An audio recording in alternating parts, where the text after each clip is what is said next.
Yeah, yeah, yeah. Sa likod ng salamin may kwentong nakatago, mga pangarap at sugat na di mo alam kung gaano kabigat yun. Nakatanaw sa bintana habang umuulan, mga alaalang pilit kong iniiwasan. Bawat patak parang luha ng nakaraan, mga pangakong naputol, iniwang walang laman. Tahimik ang gabi pero maingay ang isip, mga tanong sa sarili pa ulit-ulit bumabalik. Hinahanap ang sagot sa bawat pagsilip sa mundong dati kong akalang kayang maabot. At kahit madilim ang paligid ko ngayon, may liwanag pa ring dumadaan sa bawat panahon. Sa bintana ako'y nakatingin, umaasang may bagong bukas na darating. Sa bintana pangarap ay gigising, kahit ilang beses pang madapa, babangon pa rin. Babangon pa rin.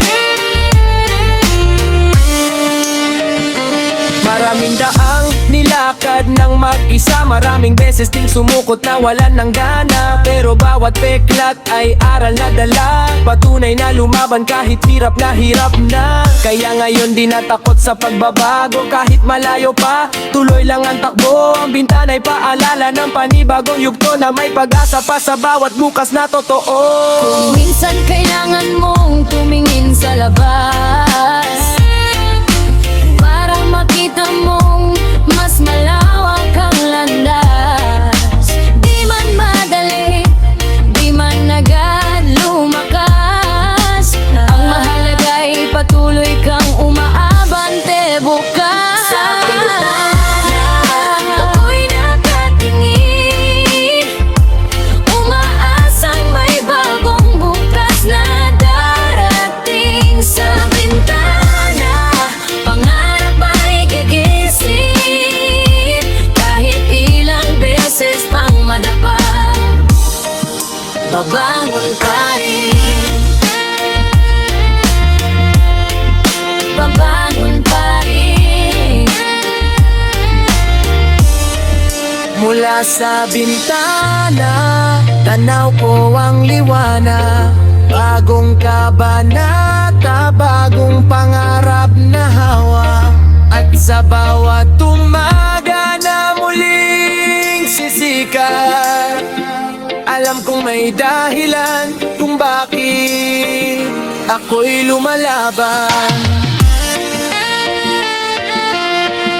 Ako'y lumalaban. Ako'y lumalaban. Sa bintana ako'y nakatingin, umaasang may bagong bukas na darating. Sa bintana pangarap ay gigising, kahit ilang beses pang madapa, babangon pa rin.